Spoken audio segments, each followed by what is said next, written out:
Hello guys, I have received some requests from you people that I should restart some music theory lessons here online, and today I have decided to begin the classes. And as you can see, our first lesson is about the G and the F-Clef. Now, before we go to the G and the F-Clef, there is something I would like you to understand so that we may move ahead together. Here, I am having some set of 5 lines. These are 5 lines, and there are 5 spaces. There are 4 spaces in between the 5 lines. We have the first symbol here, which is called the clef. We have the second symbol, which is called the key signature. We have the third symbol, which is called the time signature. And then we have the notes themselves. And here we have the lyrics. So for you to be able to understand music, and also for you to be able to meet your expectations in these lessons, you need to understand each of these symbols. And at the end of the day, you'll be able to know how to read Bwana Wangu musically. So we are going to go to undertake some series of lessons. First of all, we are going to understand the clef, then we are going to understand the key signature, then the time signature, then we are going to understand the notes themselves, then we will be able to understand music. So that is the reason why our first lesson is the G and the F clef. It is about the clefs that we are going to learn first. But before we go to the clefs themselves, we are going to define some terms which will enable us to understand the lesson of the day better. The first thing that we are going to define is the staff. And we are going to say that it is a set of 5 horizontal lines and 4 spaces in between, which represent a particular musical pitch. For instance, when we come here to this staff, you are going to notice that we are having some notes here. These are called quavers. You are going to understand them when we will come to definition of the notes. So these different pitches placed in this staff now give us the interpretation of Bwana Wangu. So the function of the staff is to represent particular musical pitch, which is represented by particular notes. The second thing that we are going to define is pitch. And pitch, we are going to say that it is frequency of a particular sound in a complete range or in a complete sequence. Again, we are going to say it is highness or lowness of sound. For instance, you might have noted that the bass guitar produces low-pitched sound. The solo guitar produces high-pitched sound. So that is what is all about the pitch. We are going now to know about the melody, or to define the melody, which we are going to say it is a linear succession of tones that a listener perceives as a single entity. Linear succession of tones that a listener perceives as a single entity. For instance, when I come here to our example here, I am having 4 notes, which are 4 quavers, and I am having Bwana Wangu. Because now this is key G, if I can be able to sing the 4 notes, I can say Bwana Wangu, because this is Do, Mi, Si, Re, Bwana Wangu. So now the Bwana Wangu becomes a melody because it is a succession of notes which you might perceive as a single entity. The other one we are going to discuss is about the tone, or to define. We are going to say tone is a vocal or instrumental sound that denotes its pitch depending on its placement on a musical scale. Again, we are going to use this example. Bwana, you are going to notice that Bwana, it is having different tones. The Bwa is having a particular tone, Na is having a particular tone. So, Bwana Wangu, so that is the sound I'm producing is what is called the tone, and it depends on the placement, because now, for example, the Bwa does not sound like the Na, so that is all about the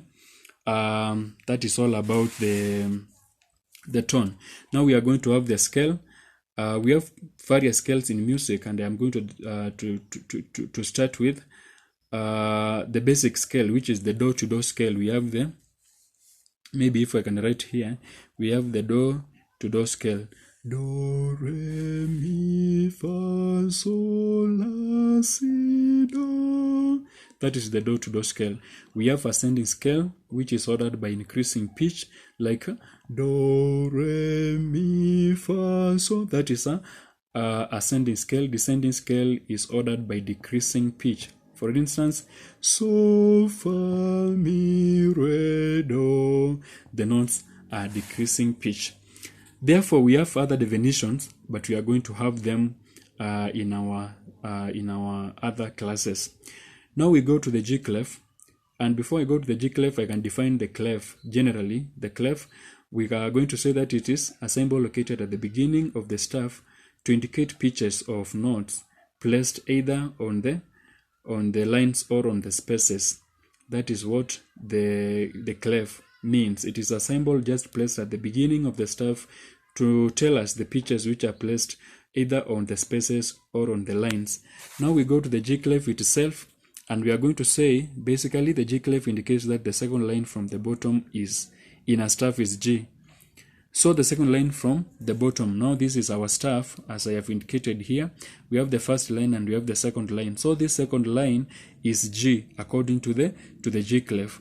After now we have known where the our G is, we can be able to know the other pitches. For instance, we are going to understand that we have A here, we are going to have B, we are going to have C, just like that, and here down we are going to have F, and we are going to have E. So it tells us, after knowing that the second line is G, if I can circle it to know that is where we have come from, after knowing that the second line is G, we can be able to know the placement of the others, that is A, B, and C. E, all the others we are going to understand them. Like just a coordinate here, thus it enables us to note the position of the other pitches in the staff, that is A, B, C, D, E, and F. And we are going to say that it is mostly used for high pitches of a melody. For instance, you are going to understand that, or you are going to see that the G-Clef is mostly used with the soprano and alto in music. So those are the high pitches of a melody, and that is why we use the G-Clef. The second clef that we are going to see is the F-Clef. And we are going to say, just as the G-Clef, the F-Clef indicates that the fourth line from the bottom is F. We have the 4 lines again here. This is our staff. If I can indicate that this is our staff. And we have the 5 lines. We have the first, second, third, fourth. So the fourth line is F, as I have indicated here. And this is how we draw the F-Clef. The fourth line is F. Just like the G-Clef, we can know that now after we have obtained our F, we can be able to obtain all the other pitches. For instance, after F, we go to G. So we are going to have G on the space. We are going to have A on the line. We are going to have E on this space. We are going to have D here. We are going to have C, B, A, and G. So that is the work of the F-Clef. And now it is mostly used for low pitched parts, that is the tenor and the bass, or particularly we can have the bass only written in the F-Clef. Remember that the F-Clef is also called the bass clef. I think and I hope you have understood the two types of clefs, that is the F-Clef and the G-Clef. We have 2 more clefs, that is the soprano, that is the alto clef and the tenor clef, but we have discussed about the 2, that is the G and the F, because they are the commonly used in music. I'm going to tackle the other 2 in the next lesson. So thank you so much. If you have any question, feel free to ask in the comment section and I will be able to answer your questions. Again, it is just a kind request, just subscribe to this video or to this channel so that you may give me the courage or the morale to upload more videos. So thank you so much and may you be blessed.